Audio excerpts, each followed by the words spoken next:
Croeso nôl i'r gardd cudd gyda'n headliners ni, nos Sadwrn Tafwyl. Helo, Diffiniad. Helo, helo. Helo. Pedwar aelod o Diffiniad. Ie. Na i ddechrau dy ti, Geraint. Tro cynta'n Tafwyl? Ie, dwi'n tro cyntaf ni gael cynnig ddod draw, so ie, nedwch ymlaen, mae'n dwi'n hwyl, mae'n dwi'n lot o hwyl. Fydd e yn hwyl, fydd e bobl sy'n heb weld chi ers y 90au Aled, a fans newydd hefyd.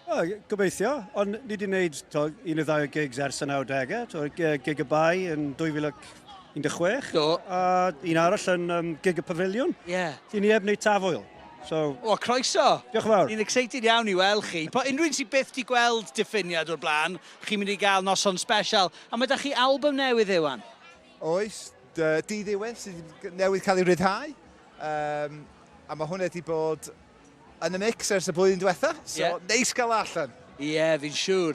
Chi hefyd, Iestyn, yn mynd i fod yn Eisteddfod yn Wrexham. Rhyw fath o gig cartre i chi, ie? Ydyn, da ni'n chwarae nos Sadwrn cynta yn Eisteddfod. Tri o'n ni'n dod o Wyddgrug, cwpl o filltir oed lawr y ffordd, so wedwch ymlaen i hynny. Ie, yn sicr. Be mae Caerdydd wedi meddwl i Diffiniad, Geraint ac Aled dros y blynyddoedd, achos dydy chwarae rhan pwysig yn stori'r band? Do, really, dwi'n meddwl ers i ni gyd gwrdd ar yn coleg drawr yma, da ni wedi gwario gymaint amser yn chwarae'n clwb, a recordio mewn studios yn Caerdydd. So mae grêt felly bod yma heddiw i just chwarae stwff newydd, really.